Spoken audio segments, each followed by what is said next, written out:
마지막으로 형제 자매 여러분, 무엇에든지 참된 것과 무엇이든지 경건한 것과 무엇이든지 옳은 것과 무엇이든 순결한 것과 무엇이든 사랑스러운 것과 무엇이든지 명예로운 것과 또 덕이 되고 칭찬이 될 만한 것이면 이 모든 것을 생각하십시오. 그리고 여러분은 나에게서 배운 것과 받은 것과 듣고 본 것들을 실천하십시오. 그리하면 평화의 하나님께서 여러분과 함께 하실 것입니다.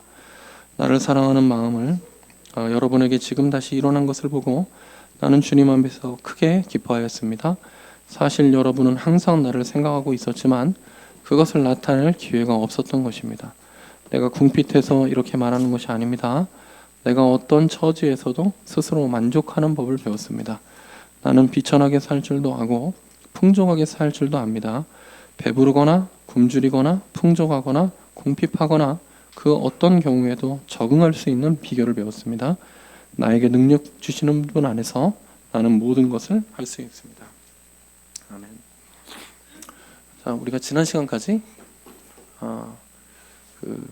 근대 이후에 교회들이 그리고 이 교회 공동체에서 특별히 이제 서양 사람들이죠. 이 서양 사람들이 이 성경에 대해서 어떻게 오해하고 있었는지, 특별히 이제 이 계몽주의 이후에 사람들의 이성이 발달하게 되면서 성경을 비평하기 시작하고, 그래서 이 하나님의 말씀에 대한 여러 가지 견해들이 어긋나고 그 가운데 교회가 차츰차츰 점점 성경을 떠나게 되었다. 우리가 하는 말로는 이제 오직 성경을 떠나게 되었다 하는 데 대해서 우리가 추적을 해왔죠. 그래서 칼바르트라는 신학자에 대해서 1919년에 이 사람이 로마서 강이라는 책을 쓰면서 전 세계의 주목을 받게 되었는데, 그 이후로 이 칼바르트가 가지고 있었던 성경론이 현대교회 안에 큰 영향을 미치게 되어서 현대교회도 결국 하나님의 말씀을 점점 떠나고 있게 되었다 하는 데 대해서 말씀을 나눴습니다. 자, 오늘부터는 우리가 그러면 올바른 교회는 성경에 대해서 어떻게 생각을 해야 할 것인가, 또 교회가 바른 성경론이 무엇인가 하는 데 대해서 함께 말씀을 좀 나누려고 합니다. 자, 먼저 우리 개혁교회는 성경에 대해서 성경이 무료하고 무오하다 이렇게 주장을 합니다. 자, 우리가 성경을 무료하고 무오하다고 말하는 이유는, 이것을 우리의 교리로 삼는 이유는 성경이 성경을 무료하고 무오하다고 증거하기 때문에 이렇게 믿는 거예요. 자, 마태복음 5장 18절 거기 같이 한번 읽어보겠습니다. 시작. 진실로 너희에게 이르노니 천지가 없어지기 전에는 율법의 1.1획이라도 반드시 없어지지 아니하고 다 이루리라. 이게 누가 하신 말씀이죠? 예수님께서 직접 하신 말씀이죠. 그래서 예수님께서 성경에 대해서 예수님께서 가지고 있는 그 예수님의 성경과는 1.1획이라도 이렇게 되었어요. 1.1획. 그 히브리인들은 점과 획으로 문자를 쓰거든요. 그래서 1.1획.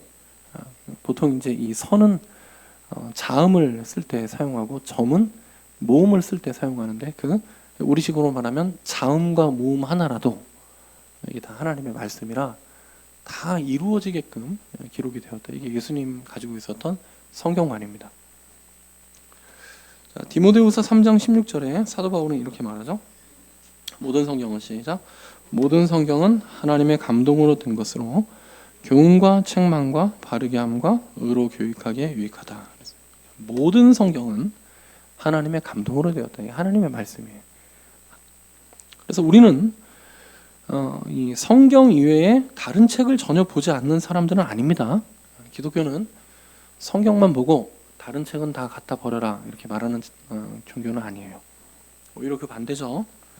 기독교는 어느 시대에 있어서나 독서와 학문을 강조했습니다. 그러나 기독교는 우리의 모든 생각과 사상, 신앙, 삶의 최종적인 권위를 성경에만 둡니다.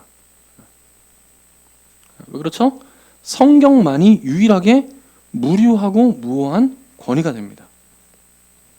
자, 이러한 성경론은 칼빈이나 루터와 같은 중세 종교개혁자들에 의해서 만들어진 것이 아니라 성경 자체가 성경에 대해서 증언하는 내용이며 예수님과 사도들에 의해서 확증되었기 때문에 만약 우리가 이와 같은 성경론을 가지고 있지 않다면 이 성경론이 어떻게 되는 거죠? 예수님하고 다르게 보는 거죠, 성경을. 그리고 사도들하고 나는 성경을 다르게 보겠다 하는 것과 별반 차이가 없습니다. 그러면 무류하고 무오하다는 것이 무엇이냐? 우리말로는 이제 오류라고 하죠. 무류, 무오에서 이걸 합쳐가지고 오류라고 하는데 우리 말로는 똑같습니다. 사실 무류나 무오나 거의 같은 말이에요. 뭐 영어를 보아도 거의 같은 말인데 이게 이제 이 용어가 성경에 대한 교리적 용어로 쓰일 때는 차이를 나타내요. 왜냐하면 그렇게 차이를 나타내도록 만들었어요. 이 단어 자체를, 용어 자체를. 그래서 무류하다 하는 말은 뭐라고요? 성경은 같이 읽죠. 시작.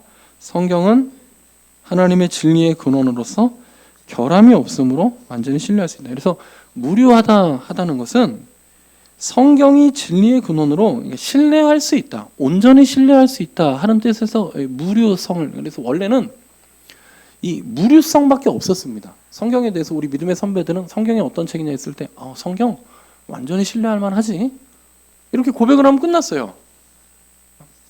아니 성경은 못 믿겠어 이렇게 말하는 사람하고 성경은 믿겠어 이렇게 말하는 사람밖에 없었어요. 원래는. 언제까지요? 계몽주의 이전 시대, 특별히 칼바르트 이전 시대까지는 나는 성경이 하나님의 말씀이라고 믿어. 그러니까 나는 하나님의 말씀을 신뢰할래. 하나님의 말씀이니까 전적으로 신뢰하겠어. 이렇게 말하는 사람이 있었고, 그래? 당신은 그렇게 생각한단 말이죠. 저는 하나님 말씀 안 같아요. 저는 신뢰하지 않겠어요. 이렇게 제가 성경을 보니까 뭐 역사적으로도 좀 무리가 있고, 뭐 모세가 홍해를 갈랐다. 예수님이 보리떡 5개, 물고기 2마리로 5,000명.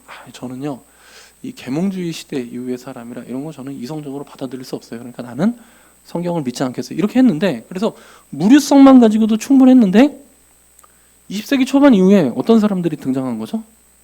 성경은 과학적으로 오류가 있지만, 틀린 게 있지만, 이 제자들이 과장한 것도 있고 거짓말한 것도 있고 편집한 것도 있지만 믿으니까 좋더라 이렇게 주장하는 사람들이 생겨나는 거죠. 이런 사람들을 우리가 뭐라고 한다고요? 신정통주의자다. 그러니까 원래 기존의 성경을 믿었던 사람들처럼 성경을 좋아하고 기존의 성경을 존중했던 사람들처럼 성경을 묵상하고 성경을 강조하는데 오류가 있다고 생각하는 거예요. 칼바르트가 그랬어요. 오류가 있는데 믿으면, 오류는 있지만 우리도 그렇게 말한다고 그랬죠. 우리가 연약하고 부족하지만 하나님이 우리를 쓰시면 역사하지 않는, 이렇게 해서 칼바르트는 이것을 성경론까지 가져가 버렸어요. 그래서 성경 저자들도 다 부족하고 연약한 사람들이기 때문에 성경을 기록할 때 오류가 있게 썼지만 하나님께서 역사하시니까 신뢰해도 된다 이렇게 말했어요. 바르트는. 그런 사람들이 생겨나니까 우리 개혁신학에서는 좋다, 그럼 우리가 하나를 더 만들겠다. 성경은 무류할 뿐만이 아니라 곧 온전히 신뢰할 뿐만이 아니라 우리는 어떻게 믿어요? 성경을 무오하다, 오류도 없다 이렇게 믿는 거예요. 성경의 기록의 정확성이나 내적 연관성에 있어서 모순이나 오류가 없다 이렇게 정리했어요. 여러분은 어떻게 믿습니까? 여러분은 모세가 홍해를 갈랐다, 출애굽기에 보면은 바다가 갈라졌다.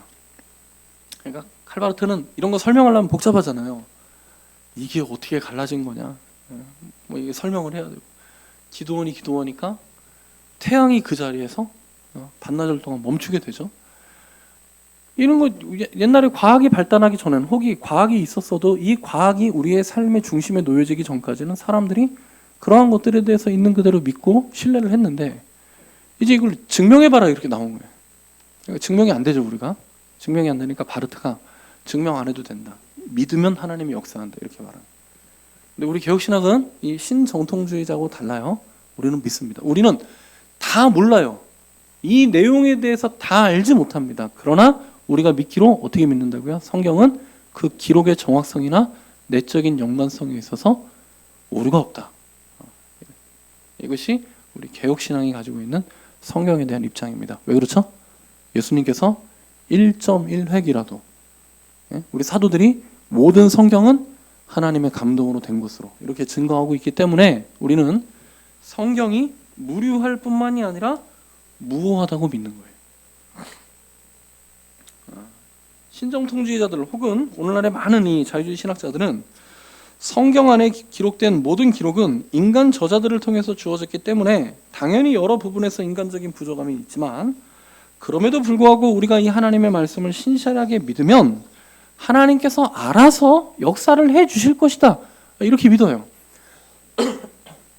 이렇게 말하면 편합니다. 왜 편하죠? 곤란한 문제를 쉽게 비켜갈 수 있어요. 딱 이렇게 지적하는 거죠. 이 과학 발전해가지고 사람들이 연구해 보니까 말이에요. 뭐 성경에 보면 많지 않습니까? 이런 내용들이 예수님께서 죽은 사람을 살려주시고 이런 기사들이 있는데 이거 해보십시오. 이게 어떻게 된 건지 설명해 보십시오. 그런데 만약 우리가 이 신정통주의자들의 입장을 따르면 하나도 설명을 안 해도 돼요. 몰라도 돼. 그런 거 몰라도 되는데 믿으면 좋아. 믿으면 역사가 일어나.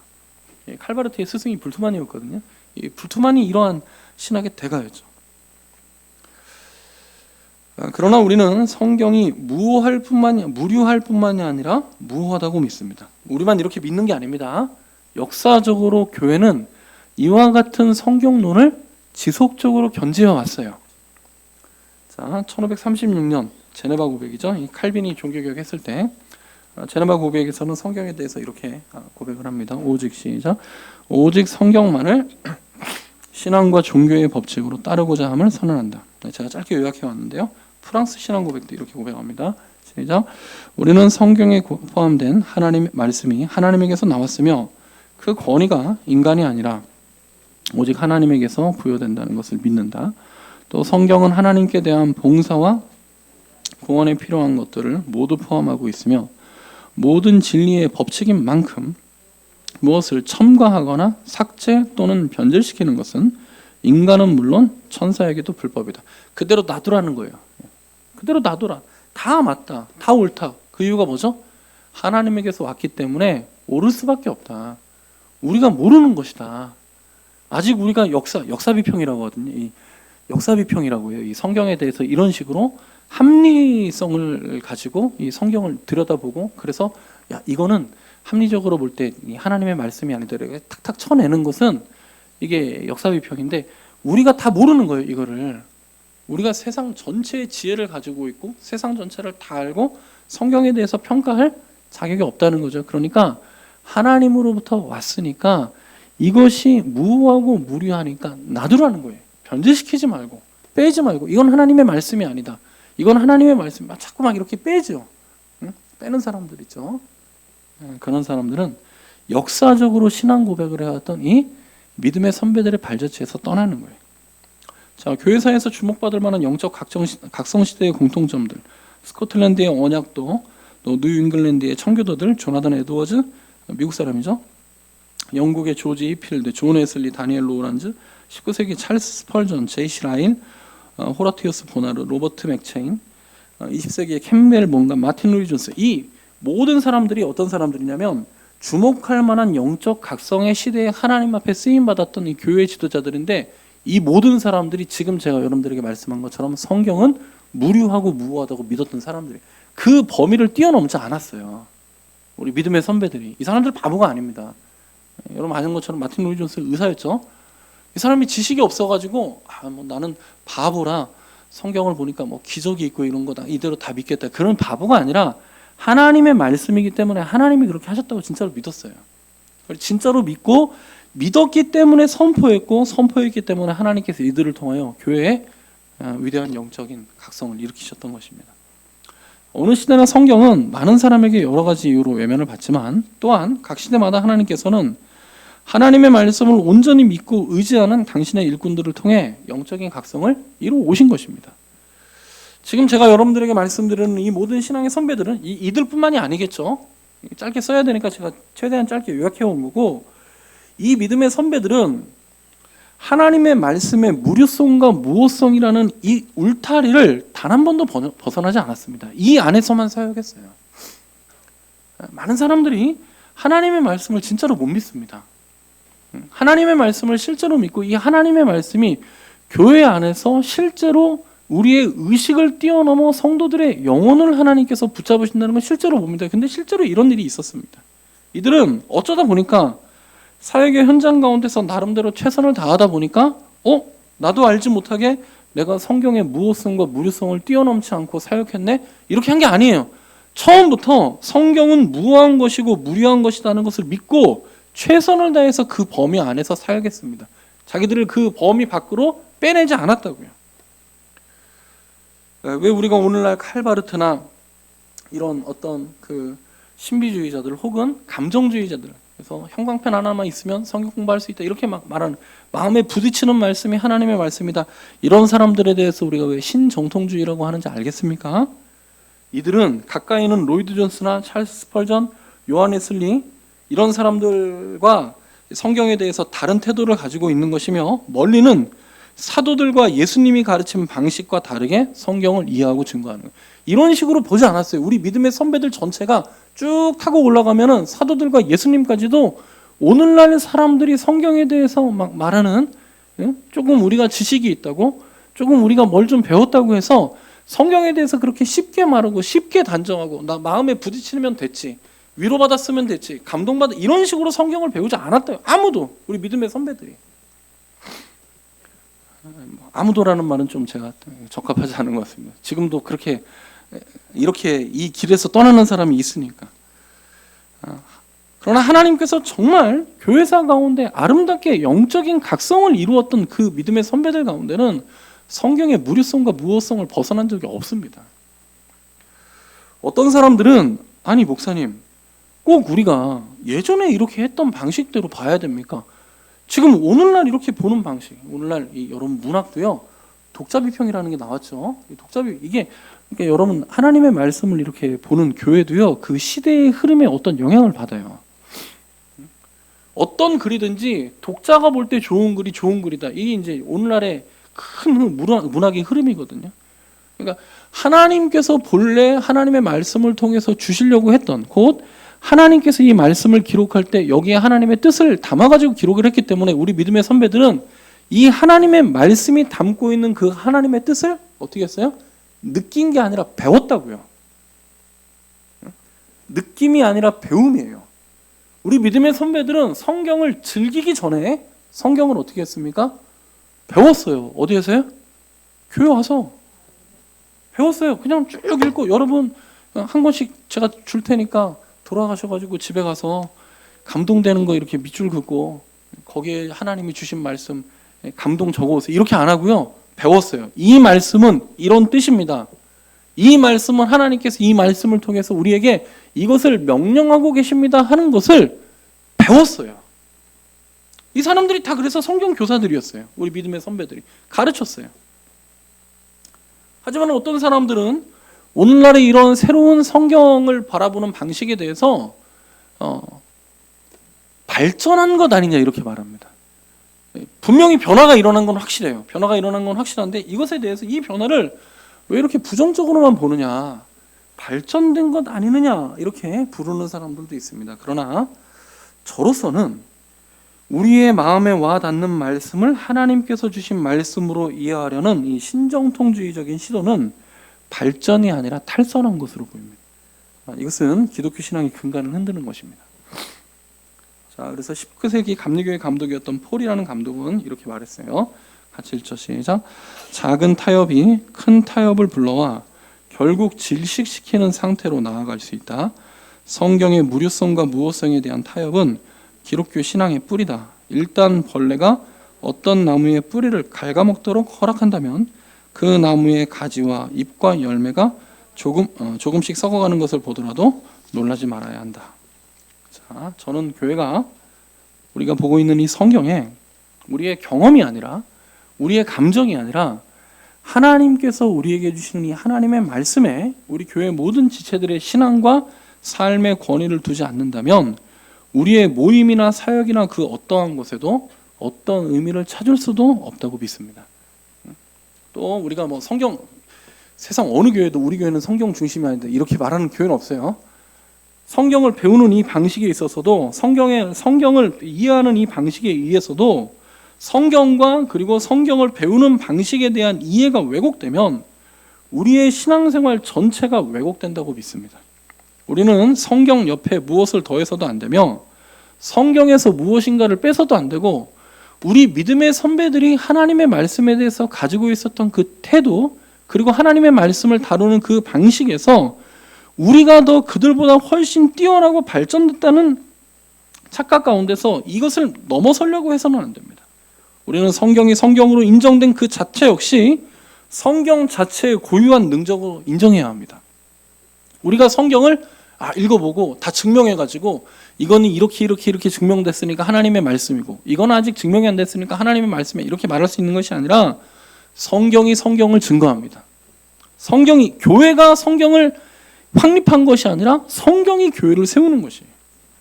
우리는 단순히 성경이 필요하고 능력이 있는 책뿐일 뿐 아니라 성경은 하나님의 분명하고 객관적인 뜻을 증거하는 것이라고 믿어야 하며 그렇게 하나님께서 실제로 의도하신 말씀을 배우고 그 말씀을 믿음으로 구원을 얻는다고 믿어야 합니다.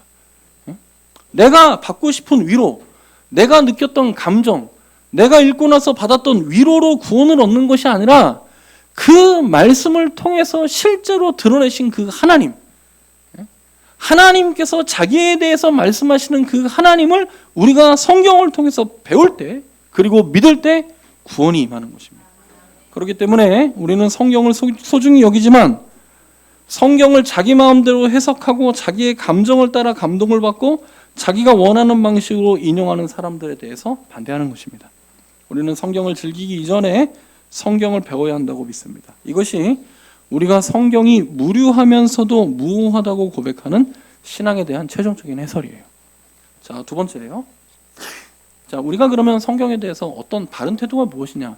우리 믿음의 선배들은 성경을 어떻게 이해하냐 했을 때 두 번째는 우리 믿음의 선배들은 성경을 특별 계시로서 성경을 이렇게 이해를 했습니다. 자, 일반 계시와 특별 계시는 존 칼빈에 의해서 처음 더 거슬러 올라가면 어거스틴도 이 얘기를 했지만 일반 계시와 특별 계시의 이 구별되지만 분리되지 않는 일반 계시와 특별 계시로서 이 세상을 이해하려고 했던 중요한 개혁자가 이 존 칼빈이죠. 자, 칼빈이 이렇게 말했습니다. 일반 계시는 같이 읽죠. 시작. 모든 사람들에게 일반적인 수준으로 알려지는 계시. 다른 말로는 자연 계시라고 합니다. 자, 전도서 9장 1절 2절. 제가 개역 개정판하고 새 번역하고 두 개 다 가져왔는데 쭉 읽어보겠습니다. 전도서 9장 1절 2절. 시작. 이 모든 것을 내가 마음에 두고 이 모든 것을 살펴본즉 지혜자들이나 행여나 모두 하나님의 손안에 있으니 사랑을 받을는지 미움을 받을는지 사람이 알지 못하는 것은 모두 그들의 미래의 일됨이라. 모든 사람에게 임하는 그 모든 것이 일반이라. 의인과 악인, 선한 자와 깨끗한 자와 차지 않은 자, 제사를 드리는 자와 제사를 드리지 아니하는 자에게 일어나는 일들이 모두 일반이니 선인과 죄인, 맹세하는 자와 맹세하기를 무서워하는 자가 일반인으로다. 2절이 핵심이죠. 일반 계시라는 말이 이 9장 2절에 보면은 다 모두에게 일반이라 하는 말에서 이 비롯되었다는 걸 여러분이 눈치챌 수 있겠죠. 새 번역에는 일반이라는 말은 사라졌지만 내용은 같습니다. 9장 2절만 보겠습니다. 앞에 이제 거의 똑같으니까 9장 2절 보세요. 이렇게 설명을 합니다. 새 번역은 시작. 모두가 같은 운명을 타고났다. 의인이나 악인이나 착한 사람이나 나쁜 사람이나 깨끗한 사람이나 더러운 사람이나 제사를 드리는 사람이나 드리지 않는 사람이나 다 같은 운명을 타고났다. 착한 사람이라고 해서 죄인보다 나을 것이 없고 맹세한 사람이라고 해서 맹세하기를 두려워하는 사람보다 나을 것이 없다. 자, 이 새 번역에서 주목해야 하는 표현은 나을 것이 없다 하는 말입니다. 일반이라 하는 말은 직역이고 나을 것이 없다 하는 말은 의역인데요. 우리가 이 두 가지를 다 주의해서 보면 좋아요. 일반이라는 말은 나을 것이 없다는 말하고 같아요. 근데 왜 이 새 번역에서는 나을 것이 없다고 번역을 했죠? 우리 안에 이런 경향이 있는 거예요. 여러분 언제 억울해요? 우리가? 나는 기도를 되게 많이 했어요. 나는 되게 경건하게 살았고 예배도 한 번도 안 빠졌어요. 근데 나는 시험에 뚝 떨어졌는데 이 친구는 예배도 잘 안 나오고 기도도 얼마 안 했는데 시험에 딱 붙었어요. 그럼 우리가 하나님에 대해서 억울합니다, 주님. 그럼 기도 많이 했는데요. 하나님께서 뭐라고 말씀하신다고요? 그것은 네가 지금 말하는 그것은 일반 계시, 일반 은총 영역에 속해요. 그래서 특별 계시까지 하고 제가 설명을 좀 드리죠. 특별 계시. 그럼 특별 계시는 뭐냐? 특별한 사람에게 특별한 수준으로 알려지는 계시가 특별 계시겠죠? 다른 말로는 구원 계시라고 합니다. 구속 은혜죠. 자, 디모데후서 3장 16절 17절 같이 읽죠. 시작. 모든 성경은 하나님의 감동으로 된 것으로 교훈과 책망과 바르게 함과 의로 교육하기에 유익하니 이는 하나님의 사람으로 온전케 하며 모든 선한 일을 행할 능력을 갖추게 하려 함이라. 자, 여기 보니까 특별한 사람이 지정되고 있어요. 하나님께서 특별한 사람에게 특별한 말씀을 주시는데 그 특별한 사람을 뭐라고 부릅니까? 3장 17절에 하나님의 사람이라 했어요. 그 하나님의 사람이 어떻게요? 선한 일을 행할 능력을 갖추게 하는 계시가 특별 계시예요. 자, 성경은 일반 계시예요, 특별 계시예요? 특별 계시라는 거예요. 여기 제가 설명을 드릴게요. 어떤 사람에게는 지금 제가 이렇게 일반 계시다, 특별 계시다 했는데 여러분들 가운데 어떤 사람은 이게 뭔 소용이야? 아니 그냥 말씀 열심히 읽고 은혜 받고 전도하고 그럼 되는 거 아니야? 근데 여러분 그렇게 되면 그렇게 안 됩니다. 우리의 인생이 그렇게 간편하면 얼마나 좋겠어요? 여러분 우리의 인생이 그렇게 간단하게 정리가 돼, 생각은 간단하게 정리가 돼도 인생은 복잡해요. 억울해진다니까요.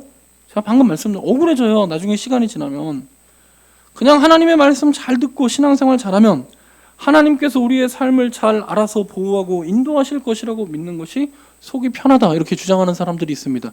여러분 그거는요, 여러분 속이 편한 게 아니라 제 속이 편한 거예요. 사실 정확하게 말하면 제가 어떻게 설교하는 게 제일 쉽겠어요? 제일 속 편한 게 뭐겠어요? 예배 열심히 나오세요, 여러분.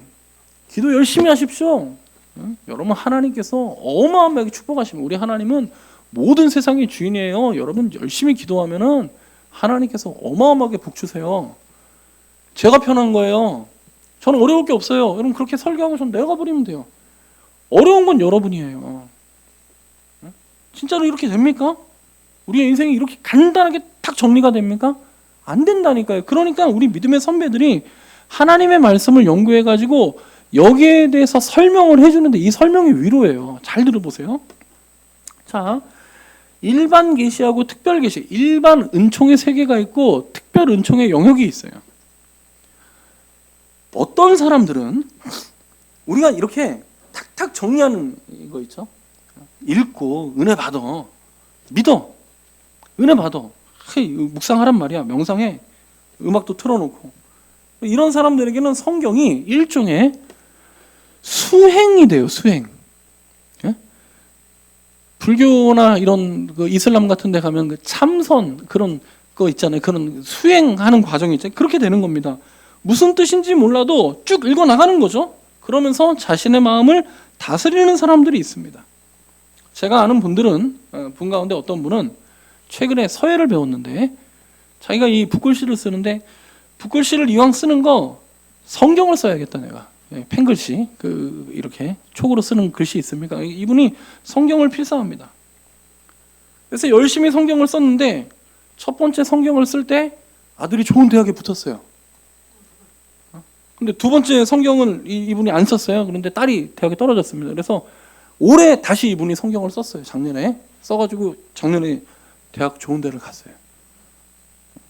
이 성경을 쓰면서 자기가 정성껏 간절한 소망을 빌었다는 거죠. 성경을 쓰면서. 이거 성경을 어떻게 이해하는 겁니까? 성경을 일반 계시적으로 이해하는 거예요. 성경은 그런 식으로 쓰라고 하나님께서 우리에게 주신 것이 아닙니다.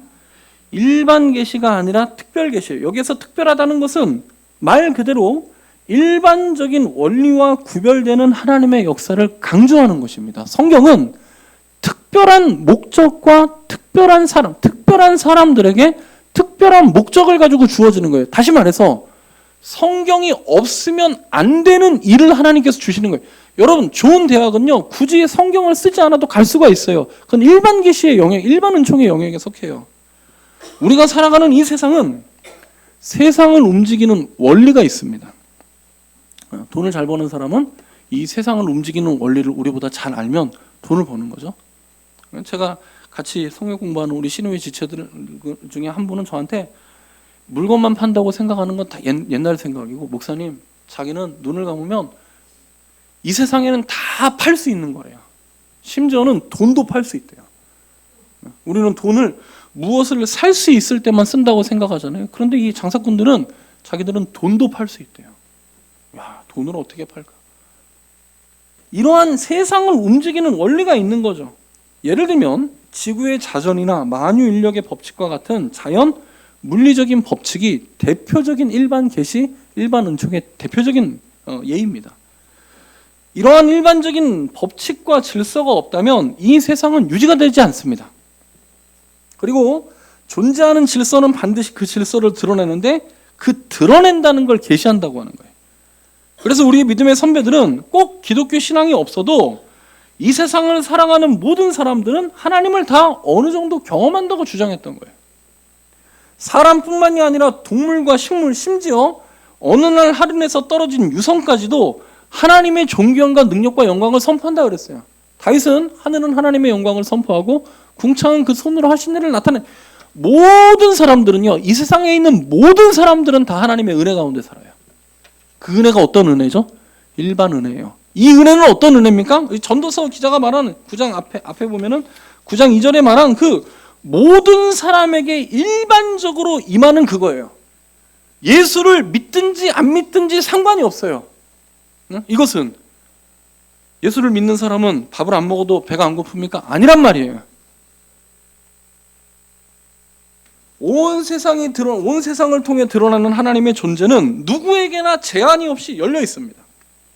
이와 같은 자연 계시, 곧 일반 계시는 우리가 살아가는 삶의 원리에도 상당 부분 반영이 됩니다. 여러분, 우리는요, 이 일반 계시가 지배하는 세상에서도 살아가요. 우리나라에서 중요한 것이 대학 입시죠. 근데 우리나라 자녀들의 성적이, 우리 자녀들의 성적이 하나님을 사랑하는 마음에 따라서 성적이 순차적으로 매겨지는 것이 아닙니다. 수학능력 시험 전국 1등한 친구가 우리나라 수험생 중에 하나님을 가장 사랑하는 친구겠어요? 그럴 수 있죠.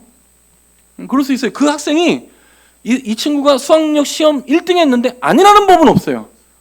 이 친구가 1등 했는데 그 친구가 우리나라에서 하나님을 가장 사랑할 수도 있어요. 근데 아닐 수도 있어요. 그 말이 무슨 말이죠? 상관이 없다고요. 그래서 전도서 기자가 뭐라고 했어요? 상관이 없다, 나을 게 없다, 이렇게 말한 거예요. 하나님을 사랑하는 자와 하나님을 사랑하지 않는 자 둘 중에 이 일반 계시의 영역에서는 나을 게 없다는 거예요. 강남에 있는 학원에서 집중 과외를 받고 수학 능력 시험의 경향을 열심히 분석하고 많은 땀을 흘려 배운 내용을 자기의 것으로 만드는 자기 학습이 있는 학생이 시험을 잘 보겠죠. 이건 우리에게도 그렇고 그들에게도 그래요. 일반이에요. 그래서 일반 계시입니다. 예수님을 잘 믿는 학생도 그냥 성경 열심히 읽고 하나님 앞에 기도하면서 시험 보면 안 됩니까? 안 됩니다. 그렇게 되는 게 아니에요. 우리는 하나님, 제가 열심히 기도했는데, 열심히 봉사했는데 제가 공부를 좀 안 했어도 시험 잘 보면 안 됩니까? 안 됩니다. 물론 하나님께서 이런 경우는 있어요. 신앙을 갖기 전에는 공부를 열심히 하지 않던 친구가 하나님을 만난 이후에 내가 공부 열심히 해야겠다, 이렇게 변화되는 경우는 있어요. 그런데 이 경우에도요, 이러한 경우에도 여전히 시험을 잘 보기 위해서는 철저하게 공부를 해야 한다는 원리가 변경되지 않아요. 심지어 어떤 경우에는 하나님께서 우리가 미처 다 준비하지 못한 부분을 도와주시는 경우도 있습니다. 그러나 그렇다고 해서 일반 세계의 질서가 전복되는 경우는 없어요. 일반 세계의 질서는 그대로 갑니다. 성경은 특별 계시, 곧 구원 계시라는 말이 여기서 중요합니다. 우리가 살아가는 세상은 굳이 기독교 신앙이 없어도 얼마든지 살아갈 수 있고 얼마든지 발전할 수 있는 세상입니다. 저는 여러분들과 창세기 강의를 할 때, 여러분들 우리 교회에서 창세기 제가 강의를 할 때 여기에 대해서 많이 강조했죠. 창세기는 사실 이 얘기예요. 세상에 대한 이해예요. 저는 여러분들이 이 부분에 있어서는 어느 정도 이해를 갖고 계실 것이라고 생각합니다만 오늘 또다시 강조하게 되는데요. 인간이 범죄한 이후 에덴 동산의 역사가 끝났을 때 이 세상이 누구를 중심으로 발전되죠? 셋을 중심으로 발전됐던 것이 아니라 가인을 통해서 발전이 됩니다. 인류의 문화유산들을 생각해 보십시오. 이집트의 피라미드나 중국의 만리장성이 하나님을 경외하는 사람들이 하나님께 영광 돌리려고 건축한 게 아닙니다. 아무 상관이 없어요. 이게 하나님께 영광하고 아무 상관이 없어도요, 성을 쌓는 기술은 올라가고 건축물을 쌓는 기술은 올라갑니다. 성경은 우리에게 우리가 신앙인들이 우리 자손들에게 남겨줄 수 있는 과학이나 예술이나 정치나 경제 체계를 위해서 주어지지 않았습니다. 이것은 성경이 없어도 이루어집니다. 하나님의 영이 없어도 이루어진다니까요. 이거는 사단의 백성들도 다 할 수 있습니다. 성경은 매우 특별히 구별된 목적으로 아주 특별한 사람에게 주어지는 계시인데요. 곧 이것이 무엇이죠? 우리는 성경을 통해 무엇을 할 수 있습니까? 우리는 성경을 통해 우리를 향한 하나님의 마음을 배울 수 있습니다. 이것이 우리를 향한 하나님의 마음이구나. 호세아 선지자가 이스라엘 백성들에게 그렇게 강조했던 하나님의 마음을 하나님의 말씀을 통해서 배우게 되는 것입니다. 여러분, 이 하나님의 마음은 이 세상 어디를 가도 배울 수 없어요. 아무리 발전된 곳, 아무리 재미있는 곳, 아무리 능력 있는 곳 가도요, 이 하나님의 마음은 오직 성경을 통해서 하나님의 백성들, 하나님의 사람들에게 오직 성경을 통해서 곧 우리의 영혼을 다시 살리는 생명의 능력으로 우리에게 임합니다. 이것이 성경이 하는 일이에요. 그러므로 저는 여러분들에게 분별력이 있기를 바랍니다. 오직 성경이라는 말은 성경 외에 다른 책은 다 거짓이라는 뜻이 아닙니다. 세상에도 좋은 책이 많습니다. 여러분 시간이 되면 이런 책들을 많이 보고 또 이런 책들을 통해서 여러분들이 삶에 필요한 것들을 채워나가십시오. 우리는 성경책만 보고 살 수 없습니다. 수학책이나 영어책도 보아야 합니다. 그러나 우리가 수학을 배우기 위해서 수학책을 보고 영어를 배우기 위해서 영어책을 보는 것처럼 성경 역시 고유한 목적을 위해서 기록되었다는 것을 기억하셔야 됩니다. 오늘 이 시대에는 모든 것들이 각각의 영역들을 확보해 나가는데 놀랍게도 이 하나님께서 우리에게 주신 이 특별한 은혜만 이 고유한 영역이 인정받지 못하고 있습니다. 다른 것에 봉사하지 않으면 이거 처단해버리겠다니. 나는 열심히 교회 다녔는데 시험에 떨어졌다니 교회 안 다닐래. 나는 열심히 기도했는데 내 삶에 좀 아픔이 왔다. 나는 그만할래. 이렇게 성경 자체가 하나님께서 하나님의 백성들에게 주시는 곧 하나님의 마음을 우리의 영혼에 부어서 우리의 영혼이 살아나는 이 고유의 목적이 존중받지 못하는 거예요. 악하고 못된 마음을 가진 사람이 선하고 착한 사람들보다 더 높은 자리를 세상에서 차지할 수 있나요? 차지할 수 있습니다. 여러분, 이것 때문에 신앙을 포기하면 안 되는 거예요. 우리는 이 세상에 대해 너무나 지나치게 미화해서도 안 되고 너무나 지나치게 걱정해서도 안 됩니다. 세상은 원래 그렇고 그런 것입니다. 전도서 기자의 말을 주의하십시오. 선을 행하는 것이 소용이 없다는 말이 아니라 선을 행하는 자가 이 세상에서 결코 그 상급을 다 받지 못한다는 말입니다. 이것이 세상입니다. 그러므로 세상은 우리에게 선을 주장하지 못하게 돼요. 일반이에요. 에이, 내가 이럴 줄 알았으면 내가 왜 그렇게 살았을까? 나 뭐 때문에 그렇게 정직하게 살았을까? 이런 푸념이 일어나는 것이 세상입니다. 그러나 사도 바울은 하나님의 말씀이 하나님의 사람들로 하여금 선한 일을 행할 능력을 제공한다고 그랬어요. 어떻게 선한 일을 행할 능력이 오죠? 우리가 이 세상에서 이걸 다 보답받을 대가도 없고 이 세상에서 보답받을 보장도 없고 때로는 그 반대인 경우도 많은데 어떻게 우리가 선한 일을 행할 능력을 갖게 되죠? 하나님의 사랑이 우리 마음에 부음받음입니다. 하나님께서는 당신의 말씀을 통하여 당신의 영을 당신의 백성들의 영혼에 부어주십니다. 하나님을 사랑하는 사람들이 이 세상에서 그 어떤 자리에 있든지 그가 참으로 하나님의 말씀에 충실한 순종의 사람이라면 그의 영혼이 안전하게 하시는 거예요. 이 구속의 은혜를 우리 믿음의 선배들은 특별 은혜, 하늘로부터 임하는 은혜 혹은 구원의 은혜라고 불렀습니다. 그래서 구별했어요. 이 구원의 은혜는 그 기원과 능력과 원리가 이 세상의 일반 은총의 영역에서 얻어질 수 없기 때문에 특별 계시라고 부릅니다. 이것이 우리 믿음의 백성들이 성경을 이해했던 이 성경에 대한 이해예요. 사랑하는 지체 여러분, 여러분들에게도 하나님의 말씀이 이와 같은 은혜와 역사를 이루기를 주의 이름으로 축원해 드립니다.